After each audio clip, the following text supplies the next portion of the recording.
In the midst of the madness, the Moss Spring Training Tours roll along, and today we're going to cruise I-70 for a rivalry that's not really a rivalry anymore. The St. Louis Cardinals and the Kansas City Royals, as always, in the co-pilot's chair, the voice of reason on the Mike Aranda Show. Vegas Mac, what's up, my man? What's going on, man?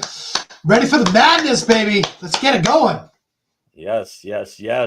Ready for the madness, brackets, all kinds of fun stuff. Our official brackets we're going to post out on our show pages for you. My bracket, TJ's bracket, Vegas Max bracket. We'll put them in picture form so you can all see them in all their glory. And I have already changed my Final Four, but that's not what we're here to talk about. We're here to talk about the Cardinals and the Royals, and we're going to start with the Cardinals. A team that I have a very hate relationship with, is as my personal fandom goes. And last year they avoided the sub 500 season just barely at 83-79. But I cannot go any further because the leadoff hitter of all leadoff hitters, and definitely the better leadoff hitter for the Cardinals, no shade or shade, Mason Wynn, I don't know. Vegas Mac, why don't you lead us off on the St. Louis Cardinals? St. Louis Cardinals. Hey, what do the St. Louis Cardinals and the Bad News Bears have in common? That one phrase, let the kids play. Let the kids play. Remember from the Bad News Bears when they're in the Astrodome? I do. Let the kids play. I do, and I think it's a perfect response to what the hell is the direction in St. Louis. Too tight in the wallet to open it up. There's dust coming out of it because they didn't have to use their wallets this offseason. Again, another reason why I say we need a floor in Major League Baseball. And, you know, Mac, I really don't know what to make of this team. I mean, you've got some good young players. You've got some players that we may or may not see this year. It really just depends on the direction. And that is my overall question with the Redbirds is, what is the direction? Because it doesn't seem like anybody knows the answer to that.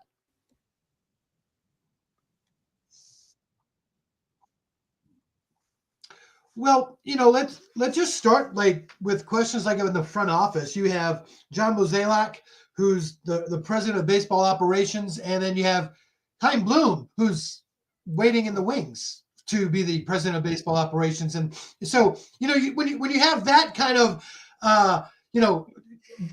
management, you're like, okay, so he's not really doing the job, but he's done the job, but he's not going to do the job until next year.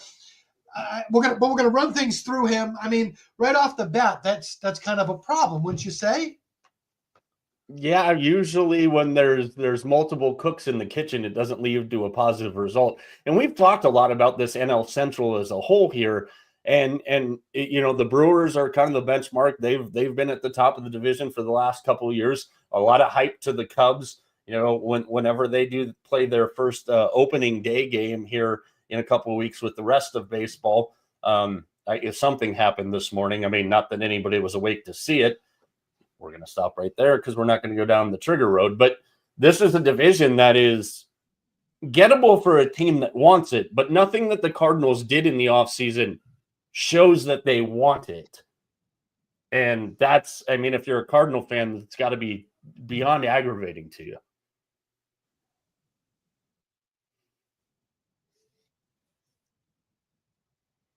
Yeah, I mean, because besides, you know, throwing Nolan Arenado out there, this is basically the 2024 St. Louis Cardinals. There's really no change whatsoever. But whatever you do, don't use the word rebuild because that'll piss off people in the Cardinals organization. It's not a rebuild; it's a retool. maybe got more than one tools. That's probably part of the problem. But this is an organization that is, yeah, this is an organization. It's too bad because it's a really good organization. I mean, we know about the history of the Cardinals, but they just seem like they're going nowhere and nowhere fast. And I mean, it's I kind of I understand what they're doing. They have a lot of young players, and they're going to basically, I think, just throw them out there this year and say, hey, get them to 600 at bats, see what happens. If it works, it works. If it doesn't, then maybe they'll try another tool. I have to keep myself in check here. But if I were to compare the Cardinals to a television show, you ready for this one? The Cardinals would be Malcolm in the Middle. Yeah. Because what the hell are we doing here? I mean, there's yeah, and a lot of excitement for JJ Weatherholt, whenever he does come up. This is a team that massively lacks top level talent. It's just a bunch of guys that are mid. And obviously we're going to start with the pitching rotation because that's what we always do. Sonny Gray had his opportunity to say, hey, I don't know what the hell you guys are doing here, but I don't want any part of it. For some reason, he didn't. Apparently, he's a glutton for punishment. That they're relying on more progression from Andre Palante, who they converted to a starter. You've got Eric Fetty, you've got Steven Matz, you've got Miles Michaelis. Like Matz and Michaelis were nothing last year. I mean, and that's the thing is this is one of the teams, and this is what kind of gets under my skin a little bit of the time when it comes to the Cardinals. It's one of the teams that's always lauded themselves as one of the premier organizations in baseball. But when was the last time the Cardinals were one of those premier teams in baseball? I mean, we'd have to go back to like 2013, 2014, the last time the Cardinals were significantly relevant. And even then, I mean, yeah, they did get to, the NLCS, and then they ran into the Giants buzzsaw, but since 2013, they really have been, again, mid. They're middle. They're non-important in the hierarchy of Major League Baseball right now. Yeah, I think that's really a good way to put it. I mean, if you look at the staff, that's what this staff really is. I mean, Sonny Gray's been good. He's had some good years.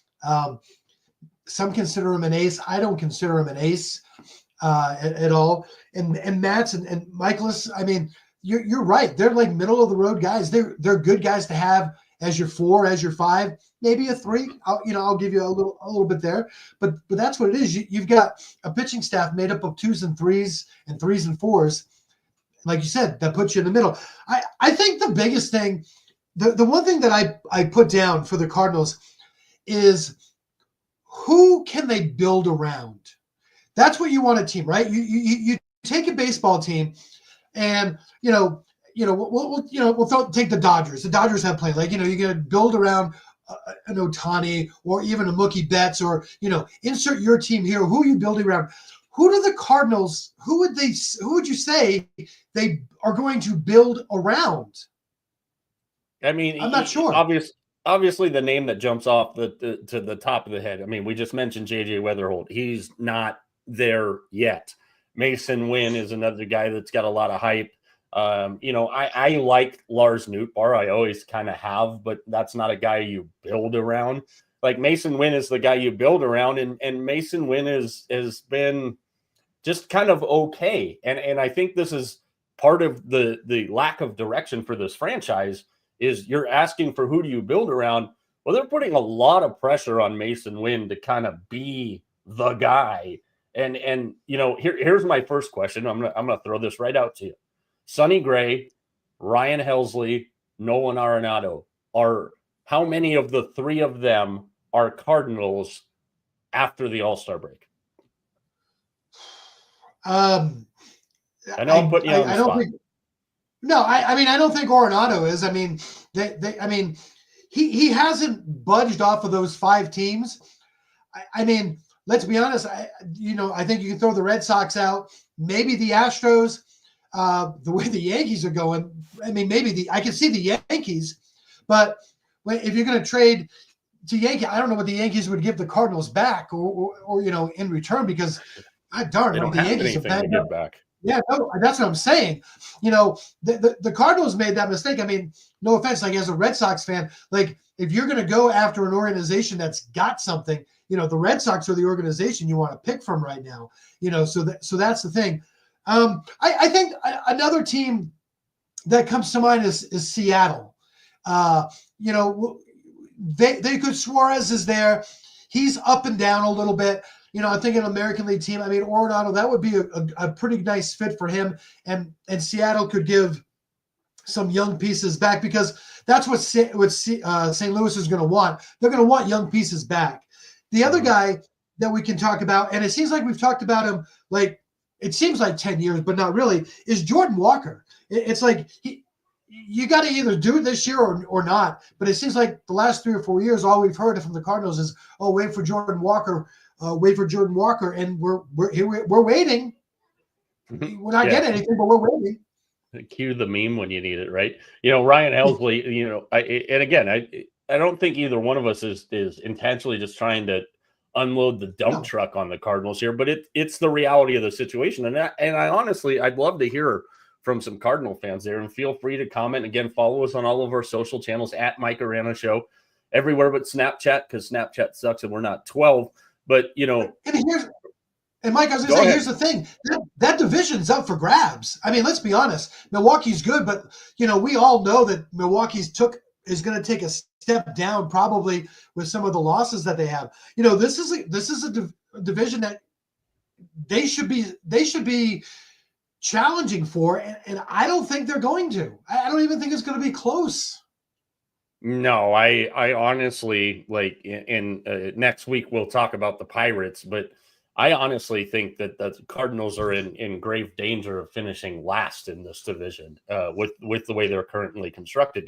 They lose, and again, let's give Ryan Helsley his flowers. I mean, one of the best seasons, and this is saying a lot when we go back to the history of the Cardinals.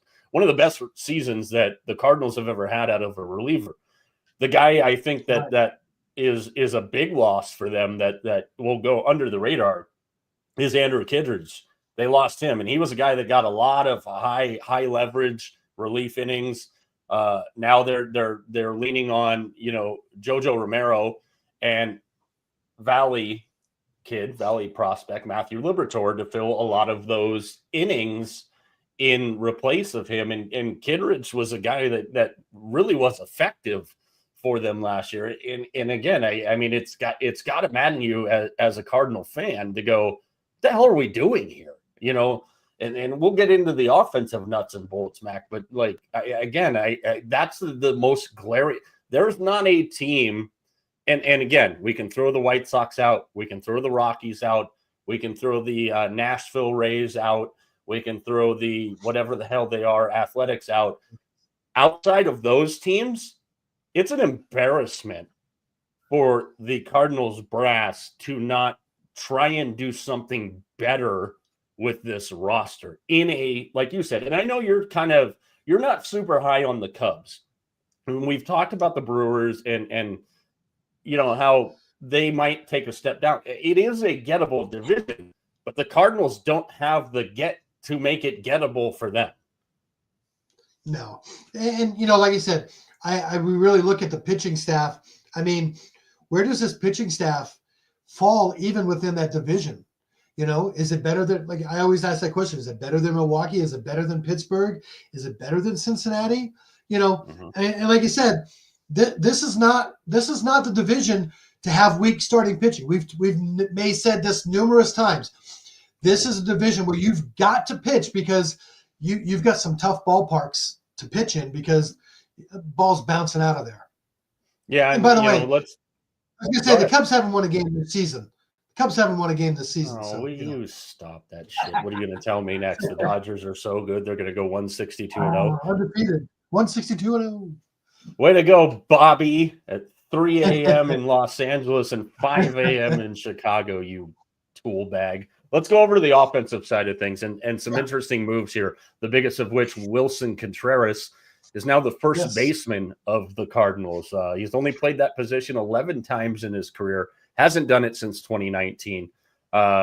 And again, we see this a lot of times, and we just talked about the San Francisco Giants yesterday. And towards the end of Buster Posey's career, one of the chatter points, if you will, was, are they going to move Buster to first base? Obviously, the most notable case of a catcher needing to move out of the catching position, Joe Mauer.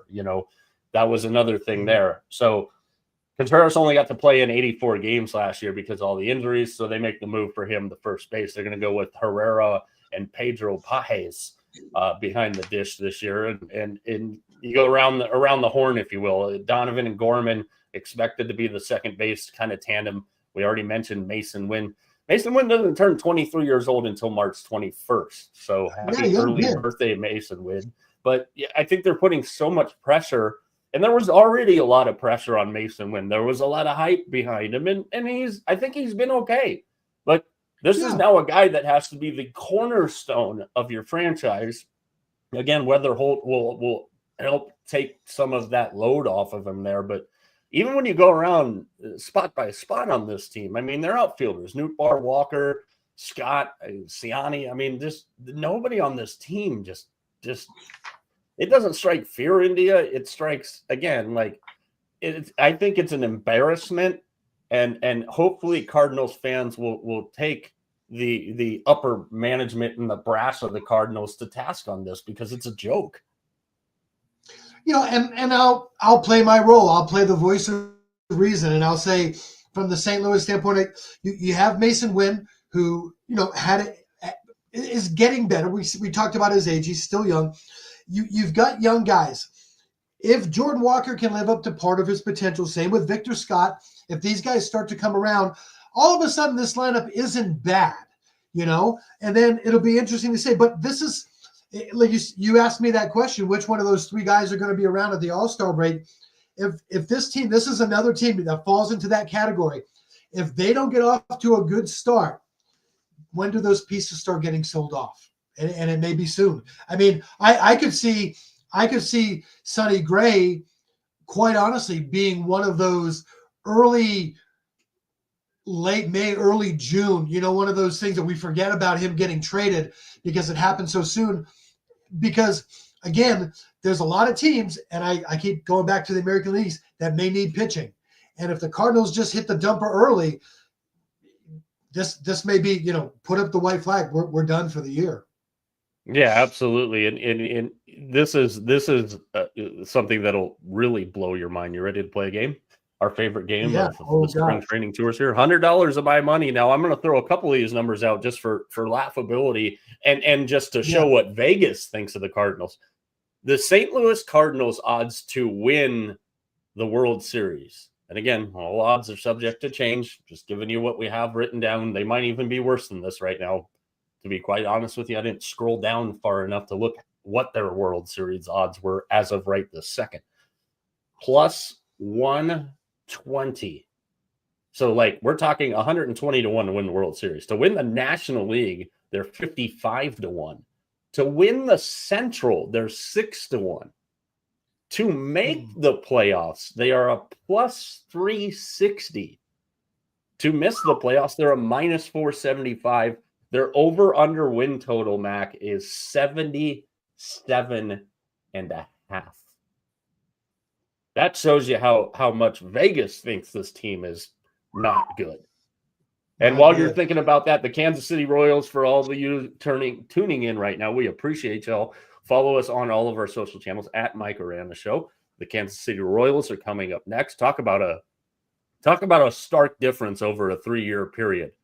The Royals are the team everybody wants to talk about, not the Cardinals. So if you're going to take $100 of my money, which I'm very hesitant to give you on the Cardinals, but I trust you and your baseball knowledge and that bald head of yours that you'll make the right decision here. What are you going to do with my money? I'm going to take the under 77.5. I think I that's the way to go. I was going to 1000% say agree miss with the you. playoffs, but I'm going to go with the under 77. Yeah, well, miss the playoffs. I mean, you'd spend. Yes. You'd only get $53 back on my 100 if they miss the playoffs. So, I honestly think, and you know, I'm not saying this because I don't believe it. I really think that this could be one of the 6 or 7 worst teams in the entire friggin' league. I've already stated my case. I think the Rockies will be the worst team in the league. I know White Sox fans are like, bro, what are you talking about? And like, that's how bad I think the Rockies are.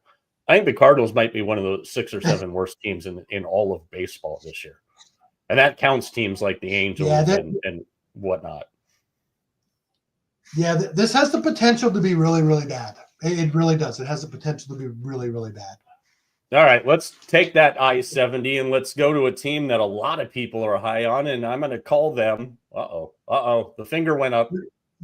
Yeah, well, I had a question for you, Mike.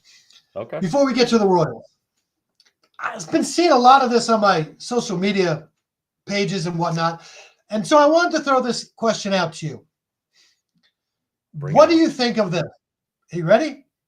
I'm ready. What is your opinion? What is your thought on the Savannah Bananas?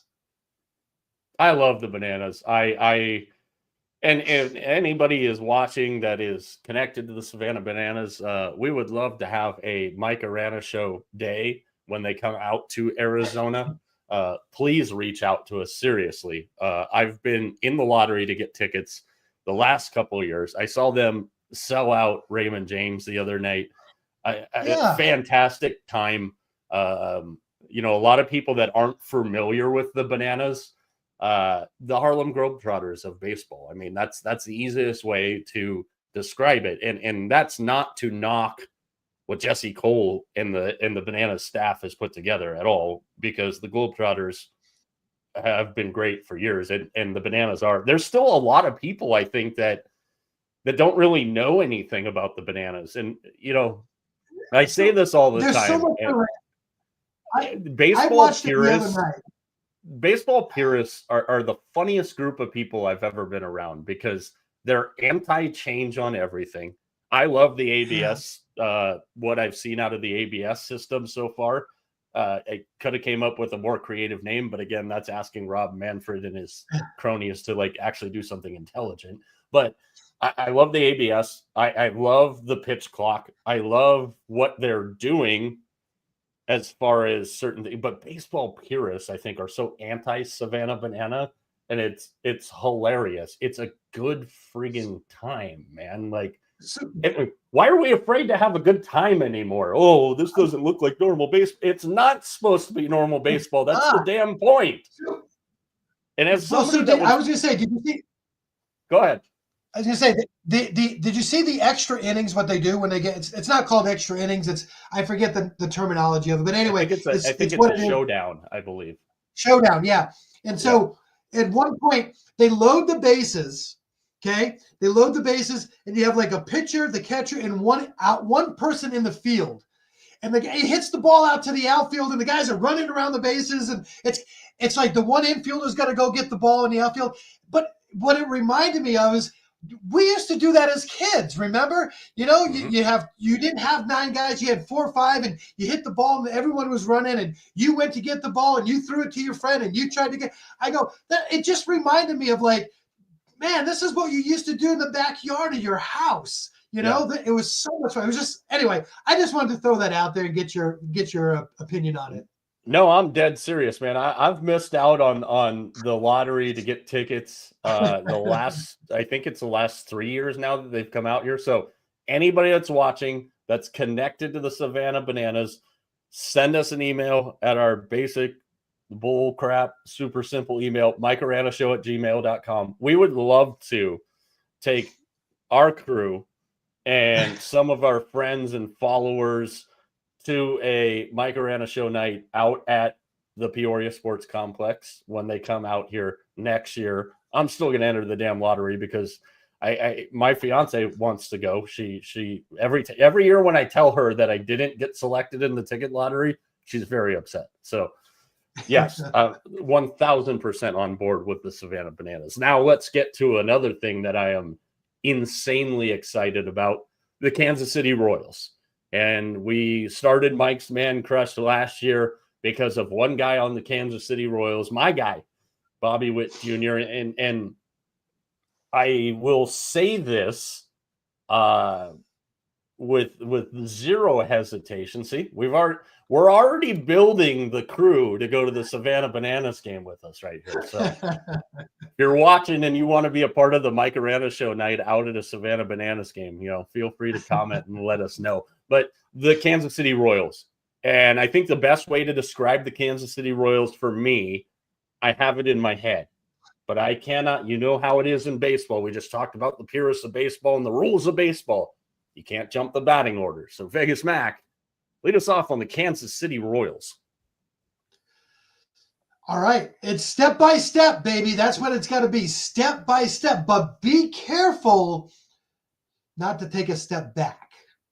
And this is a team, the Kansas City Royals, a 30-game improvement. There's only so many steps you can take, baby. Just be careful. I mean, we're not looking at another 30-stepper here at all. Step by step. Take it easy. I almost thought you were about to bust out in song, step by step. Ooh, baby. It crossed my mind, but nobody wants to hear that. That's why I'm the voice of reason. Yeah, nobody wants to hear that. Here, I'm gonna throw out here's how I term the Kansas City Royals for you. The anti-Dodgers. And I say that because owner John Sherman was very, very calculated in the way they spent money last year. And you mentioned their improvement from year to year. And the way that they went about that roster last year, $31 million for Lugo and Waka.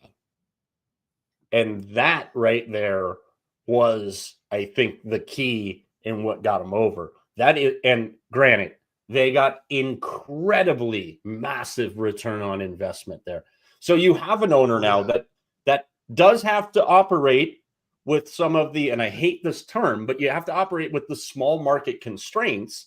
So you have to be very wise at how you spend your money. And John Sherman has shown, at least initially with the Royals, that, hey, we can't spend with the Dodgers, and let's keep it in the American League, with the Yankees, with teams like that. So we have to be very smart. But also, if we keep being smart, and we have, if not one of the most exciting young players in all of baseball, and Bobby Witt Jr., we will start to be able to bring in more money that lets us maybe get closer to competing dollar for dollar. They have tremendous depth, especially at the pitching level at AAA Omaha, one of the best names in all of minor league baseball, the Omaha Storm Chasers. The return on investment in what the Royals got last year propelled them to that. Bobby Witt had arguably an MVP year, and what they got out of Lugo and Waka was why we saw the Royals kind of vault into the postseason, and they took out a team at the beginning of the postseason that a lot of people thought were going to go to the World Series. So are the Royals this year's Orioles that actually make the step? It's a big ask. Yeah, absolutely. I mean, you talked about that depth, and that was one of the things that they did this offseason, sending Brady Singer for Jonathan India. I mean, that's how deep that this rotation is. I mean, Brady Singer's a pretty reliable pitcher, gives them that good innings, but that's the thing. And then, they went out and signed Michael Lorenzen. I mean, and so these are the little things. I mean, if they can get Lorenzen to pitch like he did last year, I mean, that's a pretty good, with Cole, Seth, Michael, and the two Michaels. I mean, that's a pretty good starting four. Yeah, and I'm all right with that. When you look at this, and I think Brian Sweeney, the pitching coach, needs a hell of a lot of credit. Their starting pitching last year, second in ERA, second in innings pitched. They were second in both of those categories to a team that we will talk about tomorrow. We've already pre-recorded it for tomorrow, but the Seattle Mariners. When your pitching staff in ERA and innings pitched is second to that Mariners pitching staff, that shows you. Now, the flip side of that is you've got Michael Wacha, who's going to be 34 years old in July. Seth Lugo, who's now 35 years old, who threw a career high last year, also a guy that made his appearance on Mike's Man Crush. So will they get the same out of Lugo and Wacha? And how does Brian Sweeney, the pitching coach, balance this pitching staff this year, knowing that they had a ton of innings pitched last year? And you just talked about it. I mean, they Gator on Gator crime there. They trade Singer for India, but it was a move that they had to make because we'll get to the offense. The Royals offense outside of Bobby Witt was not great last year, but let's stick on the pitching side. I think that is the great determining factor for what happens to the Royals this year is how does Sweeney manage that pitching staff this year coming off of what they did last year? Yeah, and of course, not only that, they have, a great catcher in Sal Perez as well. And so you talk about being able to, take a pitching staff and make it work and do the things that he needs to do when you've got a veteran catcher like Sal. It makes a huge, huge difference there as well. So, yeah, I am worried. They kind of got a little bit of lightning in the bottle with Lugo. Wacha's had a couple of good years in a row. He was with Boston the year before the Royals got him, and he did really, really well. So, I still would like to see them go get another starter.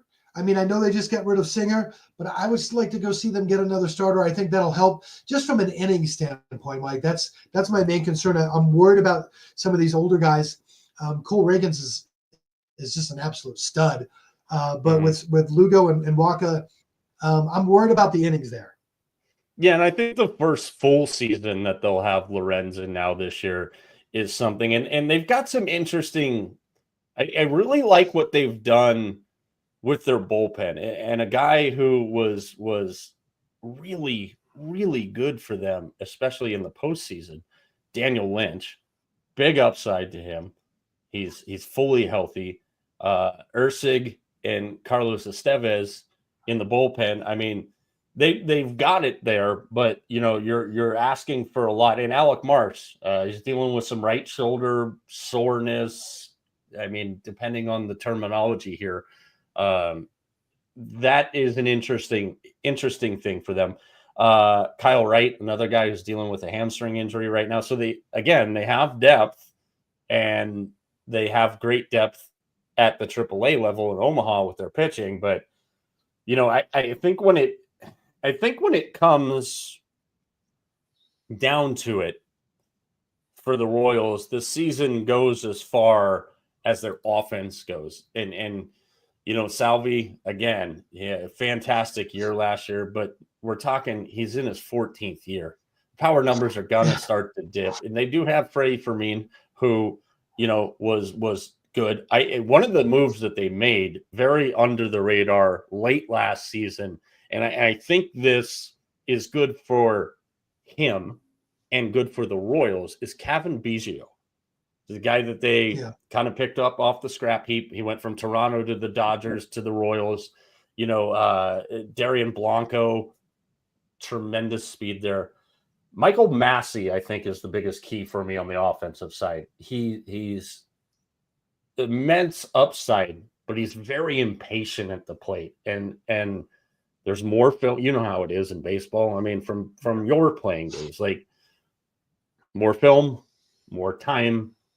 Bobby Witt is one of those guys that, should be impervious to that. But there's a lot of pressure on Bobby Witt Jr. to anchor this lineup. And Vinny Pasquantino being healthy is, another thing, too, for them. The Royals' offense, to me, is what's going to determine if they can duplicate what they did last year. Absolutely. Hey, before I go too far, I got to get a shout out to Royals first base coach Damon Hollins. Man, oh man, he was one of Jonathan's baseball coaches when he was growing up, and he's worked his way up through the minors, and he's now been their first base coach for a couple years. So, Coach Damon, we love you. We miss you. Just had to get that shout out there, Mike, my boy, Coach Damon. But yeah, you're right. I mean, you've got one of the best players in baseball in Bobby Witt. I think that's why they went out and got someone like Jonathan India. They want somebody on base when he gets up. Let's just be honest. I mean, India's going to be in that leadoff spot. And you're right. I mean, other than that, there's some interesting batters in there. I'm going to add somebody to the first ever Mac Macho Man Club. You ready? To Mac's Macho Man Club. Okay. My boy, I love Hunter Renfroe. He's the first one in Mac's Macho Man Club. Hunter Renfroe. Hunter Renfroe, I've always loved Hunter Renfroe for a long time. Like Renfroe, when he's on, man, he is, when he's on, he's on. But back to Jonathan India real quickly here. Yeah. I think one thing Royals fans need to go into this season fully understanding with Jonathan India. Okay. And again, we're talking about Gators here. So you got to remember Jonathan India at Kauffman is not going to have the power numbers that he had in his heyday at the Great American Bandbox. But I think you hit it, ironically, literally on the head. It's India in the leadoff spot. Now, whether that he spends time at second base or DH, a little bit of both, it doesn't really matter. It's Jonathan India ahead of Bobby Witt Jr. to try and basically be a catalyst for the rest of that offense, because Pasquatch is behind Bobby Witt, and then Salvi, Freddie Fermin. I don't know if Fermin will be the 4 guy when Salvi is not in the lineup. You know, Massey, Renfroe, you just mentioned, MJ Melendez, Michael Garcia, Kyle Isbell. Like, they have the makeups of a quality lineup top to bottom, but they got to produce better than they did last year. Otherwise, this team is not going to be able to replicate what they did. Yeah, this team, to me, if I had to really look at them, it to me feels like it's going to be a streaky team. You know, it's going to be, they're going to get hot. They're all going to get hot. They're going to pitch well.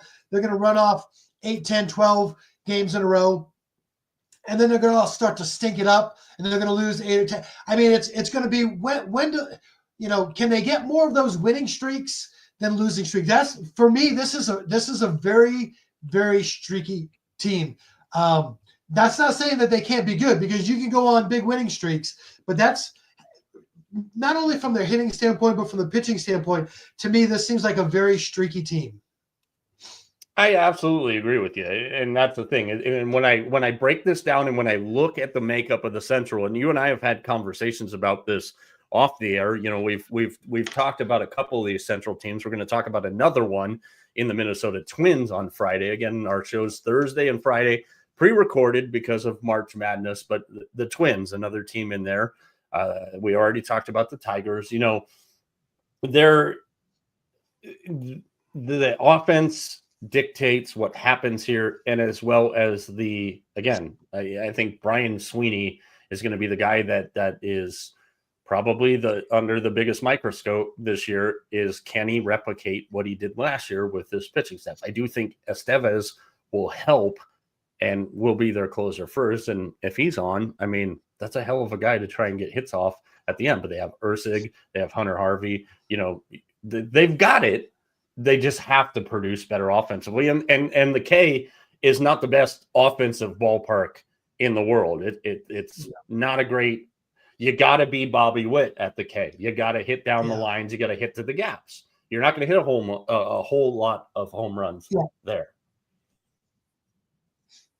And you know, we talked about a couple of Gators, Mike. There's another Gator that's a baby Gator that's probably not going to make the opening day roster, but somebody on the path to the Royals. It'll be interesting to see how the Royals. Your boy. I'm sure he's already got a spot reserved on Mike's Man Crush team. Oh, he's on the. Well, never mind. I was just going to say something that is going to come out horribly wrong. Shocking that I say something that comes out horribly wrong. But Jack Caglione, arguably one of the greatest hitters in Gator baseball history, if not the greatest. You can get into some really good arguments with some Gator fans on that one. But I think that they just sent him down, which is, I don't think, shocking at all. He really did kind of struggle at high A last year. Spring, he's hit a couple balls that left surprise and probably landed somewhere in Sun City or Glendale, for those of you familiar with the layout of the Arizona Northwest Valley here. But Cags is another guy. And again, this is why it's an exciting time, and shout out to my guy, Kevin, who we got to meet last year at Royals, around Royals spring training. And he knows exactly what I'm talking about here. But Cags he'll be up in due time. And I think when you go forward and you've got Bobby Witt Jr. and Jack Caglione, assuming that he can fix some of those issues, and it looks like he already has, at least in this spring, those two, Cags and Bobby Witt, for the foreseeable future. And we're talking, I mean, if you're a Royals fan, you're hoping it's for the next decade. Bobby Witt obviously isn't going anywhere. Right. And I think Cags will be right there. We see another one of those guys that was a teammate of Cags at Florida, and Wyatt Langford. And we've talked about him in Texas. And, Florida Kevin Sullivan just keeps cranking out hitters that mash the ball. So maybe we see Cags this year. Maybe not. I mean, again, Vinny Pasquantino being 100% healthy, that's another great guy to have right behind Bobby Witt Jr. So I love the top of their order here. India, Witt, and Pasquantino. And if Salvi can even be 3/4 of what he was last year, I mean, his production last year, I don't think the Royals expected that at all. So I've sat here and talked about how the Royals need to produce offensively, but he was one of the guys that I think was also a surprise for him. So, they lost to the Yankees in the ALDS, first winning season since 2015, second in the Central last year. There's a lot of eyeballs there. Do they take the Orioles kind of? And I've heard a lot of people say this about the Orioles, and I don't think it's fair. The Orioles didn't take a step back last year. I think with the Orioles doing what they did 2 years ago, we expected them to go forward, and they kind of fizzled out because they couldn't hit in the playoffs. That's what I'm interested to see. Do the Royals duplicate that, or do the Royals do what we expected the Orioles to do? Difference is, pitching-wise, both teams I think are about equal. I think there's more depth to the Orioles lineup, so I think that's what makes it interesting. Yeah. All right, you ready? No, I mean, yeah, I'm ready. So this one's fun because this could be a hard one. It's interesting, yeah. And again, our full season preview show where we'll make all of our predictions for each division, our Cy Youngs, our MVPs, all that'll be coming up on Wednesday the 26th. Dates, and dude, I have so many March Madness numbers in my head right now. I feel like Zach Galifianakis in The Hangover, like Rain Man stuff going on right now. It'll be interesting to see, and we'll talk about that when we do our full season preview show. Myself, TJ, and of course Vegas Mac. That'll be next Wednesday at the end of our spring training tours and right before opening day in Major League Baseball. Don't at me. The real opening day. Yeah. All right. Kansas City to win the World Series. And, we just talked about St. Louis's numbers, which I thought were a little eye-opening. I think Kansas City's numbers are also eye-opening, obviously for a different reason. So I'm going to start at the top. The Kansas City Royals to win the World Series.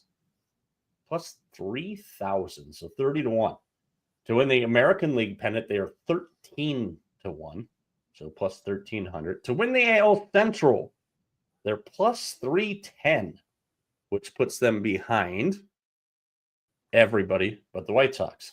Over-under win total is 83.5, so a little down from last year's 86 win total. To miss the playoffs, they're a minus 130. To make the playoffs, they're plus money at plus 110. While you're thinking about that, again, tomorrow we're going to go to the Big Apple, the New York Mets and the New York Yankees. Obviously, a lot to talk about with both of those teams. Minnesota and Washington, actually, scratch that. Seattle and Washington Thursday. Minnesota and the Nashville Rays, whatever the hell they are, on Friday. All right, Vegas Mac, $100 of my money with the Royals. What are you going to do with it? I'll provide the Jeopardy music because I know you're still thinking, because this is a tough one. Yeah, I was going to say. It's a really tough one.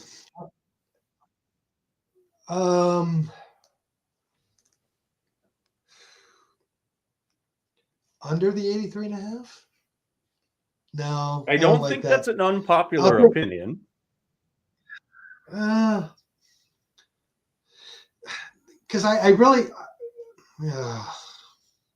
oh boy. I figured this might have been one of the toughest ones, if not the toughest one for you. There's a lot of Baltimore Orioles similarities. Yeah, I'm going to kind of bail out and say I'll take the make the playoffs. I don't even think that's a bailout though, because you're getting plus money there. So your 100 brings you back, 110. I don't think it's a bad bet. And again, it's going to come down to, can the offense hold up, and can the top three of their pitching rotation even come close to replicating last year? And will they go out and make the shrewd move? How many times have we talked about Alcantara and the four pitchers in Toronto, and whoever the hell else has a pitcher that we're not thinking of off the top of our head? I mean, the Royals are going to be one of those teams that might be kind of forced into a corner to go, do we want to give up something for now, or are we going to roll out what we got and understand? And I think that's the biggest thing, is where are they at in their grand plan? Because last year was ahead of. I was going to say, like where are they looking at through their window? Where's their window? Do they think their window is 3 years in the future? Do they think their window is right now? I mean, I think that's a good thing. One thing that was interesting to me, and I don't know if you saw this, as I was kind of just looking about the Royals and whatnot. Did you know they were looking at places to build a new stadium? Yes, actually. And so everybody, well, not everybody, those of you the people that have followed us from the inception, again, we appreciate it. Follow us on all of our social channels at Mike Arana Show. I was supposed to make it out to Kansas City last year. And the point of emphasis in why we wanted to make that trip last year, with one of my best childhood friends I've known for a long time, we did the Detroit trip a couple years ago when the Giants were there. The Giants were in Kansas City last year. That is not the case this year. But the talk had already started that they were going to move out of the K. And I don't know exactly where they're at on that. I know there's been a couple of hiccups and where they're going to go and everything, but we've seen it with the Chiefs. The Chiefs are also trying for a new venue and stuff like that. So I really hope that if they do move out of the K, which it might be time to. I mean, I haven't been there. Still looks like a great place, but I hope that it's there long enough for the Giants to make their return trip in next season, because that is a ballpark. Can you imagine me at the Miller Lite patio in front of a giant freaking fountain? I mean, is there not a more Mike Arana place in all of Major League Baseball than a beer patio in front of a fountain? I mean, you can't draw it up any better than that. Yeah, and they'll be there. I mean, they don't even, what I saw today and what I heard today is they don't even know where they would even put the stadium. So I think you're good for next year. We'll have to book it. Yeah, yeah, absolutely. Because I want to go while the two stadiums are in the same parking lot in Kansas City still, because it sounds like so cool. Well, yeah, and that was the thing. And I can only speak to the ones I've physically been to. So please don't add us if I'm leaving your favorite sports city off the list, but I can use Detroit as the comparison. When we went to Comerica a couple of years ago, you got Ford Field in Comerica, and then you've got, the Hockey Town Bar, and you cross over the freeway and you go to, as you've so eloquently coined it, the Pizza Palace, Little Caesars Arena, where the Pistons and Red Wings are. Like it's all right there. Philadelphia, I haven't been to all of the venues in Philly yet, but they're all right there. Now, obviously the Sixers have said, hey, we don't want any part of this. And to be honest with you, with the way the Sixers are playing right now, Philadelphia doesn't want any part of the Sixers, but that's for a different story and a different day. You kind of have this in San Francisco a little bit now with Oracle Park and the Chase Center. They're a short walk from each other down the waterfront there, and so I hope that in the plans for the long haul in Kansas City that the two stadiums could be close together. It doesn't really sound like that's a potential thing. So, all right, too bad. We've got more coming tomorrow. We're going to be in the Big Apple, and then again, pre-recorded on Thursday, the Mariners and the Nats. On Friday, the Twins and the whatever the hell they are, Rays. And then next week to finish up, we're going to go Keystone it with Philly and Pittsburgh. And then, of course, the Dodgers stand alone because they are the champions, and then our season preview show. So for everybody behind the scenes, for all of you watching, we appreciate you all. For TJ, for Vegas Mac, I'm Mike. We're out.